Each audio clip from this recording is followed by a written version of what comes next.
Hello students, तो Unacademy आप सभी के लिए लेकर आए हैं माइक्रो क्लास 11 फॉर जेई मेंस एंड एडवांस 2022 और अनअकैडमी के टॉप एजुकेटर्स आपको टीच करने वाले हैं। Vikas Gupta sir, MS Chauhan sir, Nitish Jain, Neel Kamal, Narendra Awasthi. और ये बैच जो है स्टूडेंट वो स्टार्ट हो रहा है 20 नवंबर से। और अधिक जानकारी चाहिए तो इस वीडियो के डिस्क्रिप्शन में मैंने लिंक दे रखी है। इसके साथ साथ student Unacademy Google batch for droppers JEE Main and advance 2021 भी स्टार्ट कर रहा है। यहाँ पर भी आपको यही टॉप एजुकेटर्स टीच करने वाले हैं। VG sir, MSc sir, NJ sir, NKS sir, Narendra Awasthi sir, Pankaj Joshi sir, Vimal Kumar Jaiswal sir. और ये भी बैच स्टूडेंट 20 नवंबर से ही स्टार्ट हो रहा है। इसकी लिंक भी आपको नीचे डिस्क्रिप्शन में मिल जाएगी, तो टाइम वेस्ट मत करो। बहुत ही अच्छे एजुकेटर्स हैं, आप सभी को टीच करने वाले। ओके स्टूडेंट्स, तो डिस्क्रिप्शन में आपको लिंक मिल जाएगी। ओके, हेलो स्टूडेंट, एक बार फिर से आपका स्वागत है आपके स्मार्ट स्टडी क्लासेस में। हाँ, तो हमारी इंग्लिश ग्रामर क्लास चल रही थी और जिसमें चला था आपका वोकैबुलरी हिंदी में होता है शब्दावली। तो ये आपका बहुत ही महत्वपूर्ण पार्ट है और इसमें हम आपको पहले बता चुके हैं कि हमने इसमें आपके 5 पॉइंट को ज्वाइन किया है। जिसमें पहला है सिनोनियम्स, फिर एंटोनियम्स, फिर होमोफॉन्स, फिर आपके वर्ड, इसके बाद ईडियम्स। इसमें हमारे सिनोनियम्स और एंटोनियम्स वो समाप्त हो चुके हैं और ये इसके बाद आपकी एक वीडियो और आएगी जिसके बाद आपके होमोफॉन्स भी पूरी तरह समाप्त हो जाएंगे। तो केवल आपके 2 पॉइंट रह जाएंगे, वर्ड सब्स्टिट्यूशन एंड ईडियम्स। ठीक है, और इस तरह से आपके जो 14 मार्क्स हैं वो भी कंप्लीट हो जाएंगे। ठीक है, तो इनको वीडियो को आप ज़्यादा से ज़्यादा देखा करें क्योंकि ये बहुत ही ऐसे क्वेश्चन हैं कि यदि इनका उत्तर सही लिखा जाए तो मार्क्स पूरे मिलते हैं, यदि इसमें कोई गलती हो जाए तो मार्क्स पूरे काट दिए जाते हैं। इसलिए क्या करोगे, इनको आप बहुत ही अच्छी तरह से लर्न करोगे क्योंकि ये 14 मार्क्स जो होते हैं बहुत ही महत्वपूर्ण होते हैं और जो वोकैबुलरी का पोर्शन होता है उसको जितना अच्छी तरह से करोगे उतना ही आप स्टोरी में अच्छा स्कोर कर सकते हैं। इसलिए आप इसकी वीडियो को डेली देखा करें ताकि आपकी समझ में बढ़िया तरह से हर चीज़ आ जाया करे। तो आज की वीडियो में हम केवल 7 ही डिस्कस करेंगे क्योंकि हम आपको बता चुके हैं केवल हम 7 ही कराते हैं ताकि आप 7 को बहुत ही आसानी से याद कर सकते हैं, बिल्कुल भी आपको दिक्कत नहीं होगी। ठीक है ना, तो ज़्यादा समय वेस्ट करते हुए चलते हैं अपने टॉपिक की ओर।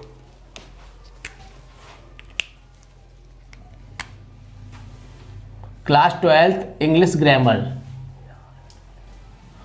वोकैबुलरी जिसको बोलते हैं हिंदी में शब्दावली, और कितने मार्क्स की आती है, 14 मार्क्स की आती है। ठीक है ना, तो आपकी 12th क्लास की इंग्लिश क्लास चल रही थी और जिसमें चला था आपका वोकैबुलरी चला था, जिसमें आपका होमोफॉन्स जो आपका कौन सा है, तीसरा पॉइंट है जिसको हम आपको बता रहे हैं। इसमें आपका 10 पार्ट यानी कि 10वां पार्ट आज डिस्कस किया जाएगा और हम आपको बता चुके हैं इसके बाद आपका एक पार्ट और आएगा जिस तरह से आपके ये होमोफॉन्स है वो भी समाप्त हो जाएंगे। ठीक है, तो देखो हमने पहले की तरह इसमें कितने लिए हैं, केवल 7 ही लिए हैं ताकि आप इनको अच्छी तरह से समझ सकें। यदि हम चाहते तो एक बार में डबल भी कर सकते थे, 14 भी कर सकते थे, लेकिन फिर बहुत ज़्यादा हो जाते जो आपको समझ में नहीं आते, जिनको याद करना बड़ा कठिन होता। तो स्टार्ट करते हैं 1 से। पहला है देखिए सेल। क्या है, सेल बेस क्या होती है, जल यात्रा होती है, और दूसरा सेल बेस क्या होता है, बेचना। तो दोनों ही आपको पता होना चाहिए किस माने क्या होता है। ठीक है ना, लेकिन हम आपको बता चुके हैं, आप भले ही दोनों का मीनिंग इनायत करें, आपको एक का तो इंग्लिश और हिंदी दोनों की याद होनी चाहिए, यानी एक की इंग्लिश और हिंदी दोनों की। यदि ऐसी इस तरह से आपको याद होगा तो बहुत ही आसानी से आप इसको तैयार कर सकते हैं। तो पहला क्या है, सेल में क्या होता है, जल यात्रा, और दूसरा सेल में क्या होता है, बेचना। तो एक एग्जाम्पल देख लेते हैं। I like to sail in the river by boat, यानी कि आई लाइक मीन्स मैं पसंद करता हूँ, टू सेल मीन्स जल यात्रा करना, इन द रिवर किसमें, नदी में, बाई बोट किसके द्वारा, नाव के द्वारा। तो मुझे नाव के द्वारा नदी में जल यात्रा करना बहुत ही अच्छा लगता है या पसंद करता हूँ। सेल मीन्स क्या होता है, बेचना। मोदी जी सोल्ड, मोदी जी बेचते थे द टी, क्या बेचते थे, सभी को पता है, चाय बेचते थे, इन ही चाइल्डहुड, अपने बचपन में। तो बिल्कुल करेक्ट बात है और मोदी जी भी इस बात को कहते हैं कि हम बचपन में क्या बेचते थे, चाय बेचते थे, और इसीलिए वो लोगों से क्या कहते हैं कि तुम भी कुछ भी बेच सकते हो, लेकिन बेचने में कोई बुराई नहीं है, बट लेने वाले तो होने चाहिए। आगे देखिए सेकंड पर है सीम। सीम मीन्स क्या है, मालूम पड़ना, और दूसरा सीम मीन्स क्या होता है, परत। तो एक मीन्स क्या होता है, मालूम पड़ना, दूसरा होता है परत। तो एक से हम परिचित हैं किससे, इस सीम से तो हम परिचित हैं कि मालूम पड़ना होता है, लेकिन दूसरा सीम से नहीं परिचित, इसलिए आप उसका मीनिंग याद रखोगे सिर्फ, ठीक है ना। तो देखो इनका एग्जाम्पल देख लेते हैं। He seems to be a good doctor, यानी कि वह जो है वो एक अच्छे डॉक्टर से परिचित है। और सीम मीन्स क्या होता है, पर्त। तो दे डिस्कवर्ड, उन्होंने खोज की, ए रिच सीम्स ऑफ आयरन, किसकी खोज की, एक जो लोहा जो खनिज होता है, और मीन्स क्या होता है आपका, खनिज, पहले बता चुके हम आपको। तो जो लोहा खनिज होता है उसकी एक परत की उन्होंने खोज की। आगे देखिए थर्ड पर है आपका सोर। क्या होता है, सोर मीन्स क्या होता है, उदास होता है, और दूसरा सोर मीन्स क्या होता है, उड़ना। तो देखो आपको कुछ भी नहीं पता है, बट आपको इनका हिंदी मीन पता होगा तो आप बहुत ही आसानी से इसका एग्जाम्पल बना सकते हैं। जैसे देख लेते हैं इसका एग्जाम्पल भी। सी सोर मी नाउअडेज, यानी कि वह आजकल मुझसे क्या है, उदास है, सोर है। ठीक है, आगे सोर को देखते हैं। My kite is soaring high in the sky, यानी मेरी पतंग जो है वो आकाश में क्या कर रही है, बहुत ऊंची उड़ रही है। आगे देखिए 4 पर है आपका स्टेशनरी। क्या है, स्टेशनरी, और दूसरा भी क्या है, स्टेशनरी। तो इसमें से होता है स्थिर, और इसमें से होता है लेखन सामग्री। एक क्या होता है, एक में से होता है लेखन सामग्री, और दूसरा होता है स्थिर। लेकिन हमको करना, हमको दोनों का एक एक वाक्य बनाना है। तो देख लेते हैं वाक्य पहले स्थिर का।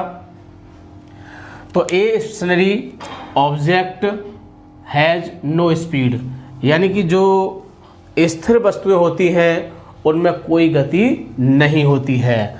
आगे दूसरा है लेखन सामग्री। तो there is a stationery shop, यानी कि एक क्या है, लेखन सामग्री की दुकान है इन माई कॉलेज, किसमें, मेरे विद्यालय में। आगे देखिए 5 पर है आपका स्टोरी। इस वर्ड से आप बहुत अच्छे से परिचित होंगे, क्योंकि स्टोरी आपके एग्ज़ाम में आता है 10 मार्क्स का, इस बात को आप ध्यान रखिए। और वो आता है हिंदी टू इंग्लिश, जिसकी हमारी न्यू सीरीज चल रही है आपकी, उसको आप देखा करें ताकि आप 10 मार्क आसानी से प्राप्त कर सकें। ठीक है, तो क्या है, स्टोरी होता है कहानी, तो इसका भी एक एग्जाम्पल देख लेते हैं। और दूसरा स्टोरी क्या होता है, मंजिल। क्या होता है, मंजिल से आप जानते होंगे घर में जैसे कि पहली मंजिल, दूसरी मंजिल, तीसरी मंजिल।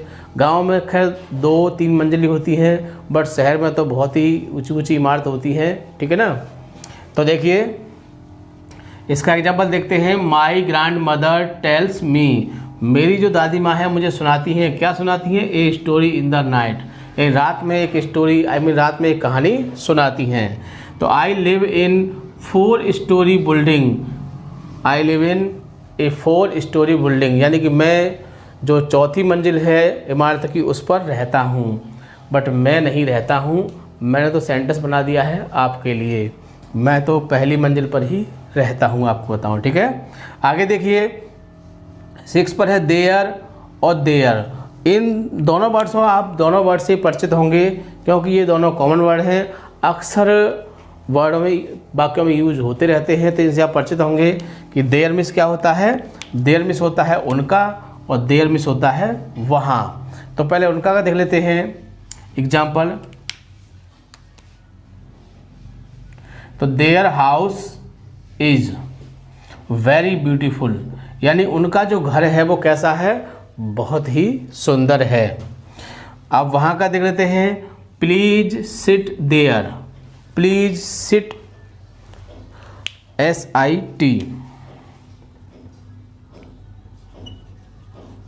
प्लीज सिट देयर, कृपया वहाँ बैठो। क्या होता है, प्लीज सिट में क्या होता है, कृपया वहाँ बैठो। आगे देखिए अगला है इसका टू भी बोलते हैं इसको। टू मिस क्या होता है, बहुत ज़्यादा, और टू मिस क्या होता है, 2। तो दोनों से ही परिचित होंगे मेरे हिसाब से। तो एग्जाम्पल देख लेते हैं। टॉम विजिटेड न्यूयॉर्क टू, यानी टॉम जो है वो न्यूयॉर्क की बहुत ज़्यादा यात्रा कर चुका है, या की है उसने, की है, विजिट माने की है, यानी टॉम ने न्यूयॉर्क की बहुत यात्रा की थी। नेक्स्ट है देखो 2 में 2 होता है I bought 2 books from the market, यानी मैंने दुकान से, बाजार से क्या हुआ, 2 बुक्स खरीदी, 2 किताबें खरीदी। तो ये थे आपके 7 होमोफोन्स जिनको आपको बहुत ही अच्छी तरह से पढ़ना है ताकि एग्ज़ाम में आप इनको लिख सकें। अक्सर क्या होता है कि ये ऐसे क्वेश्चन होते हैं जब एग्ज़ाम में पहुंचते हैं तो सब कुछ जीरो हो जाता है। क्या हो जाता है? जीरो, यानी आपने कितना भी याद कर लिया हो इनको फिर भूल जाते हैं। इसलिए हम आपसे क्या कहते हैं कि आप इनकी क्या रखोगे, हिंदी याद रखोगे, और एक शब्द की स्पेलिंग और एक शब्द दोनों की हिंदी, यानी दोनों वर्डों की तो हिंदी याद होनी चाहिए आपको, और एक शब्द का इंग्लिश स्पेलिंग होती है वो याद होनी चाहिए, ताकि आप पहचान सकें कि सी मिस क्या होता है, परत है, और सी मिस क्या होता है, मालूम। जैसे कि मान लो ये वर्ड दे रखा है आपका सेल।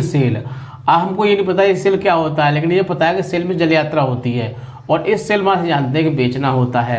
तो आपने पहचान लिया, क्योंकि अक्सर क्या होता है उसमें दिक्कत हो जाती है कि उसका वाक्य उसमें बन जाता है और उसका वाक्य उसमें बन जाता है। तो इस चीज़ से बचने के लिए क्या करोगे आप, एक वर्ड की स्पेलिंग सहित याद करोगे और दोनों का हिंदी में, ठीक है ना। तो वीडियो को पूरा देखोगे, बहुत ही अच्छी तरह से देखोगे, और सबसे खास बात वीडियो को लाइक या शेयर करना नहीं भूलोगे, ताकि इस चीज़ का फ़ायदा और लोग भी उठा सकें, ठीक है। Thank you. जय हिंद, जय भारत।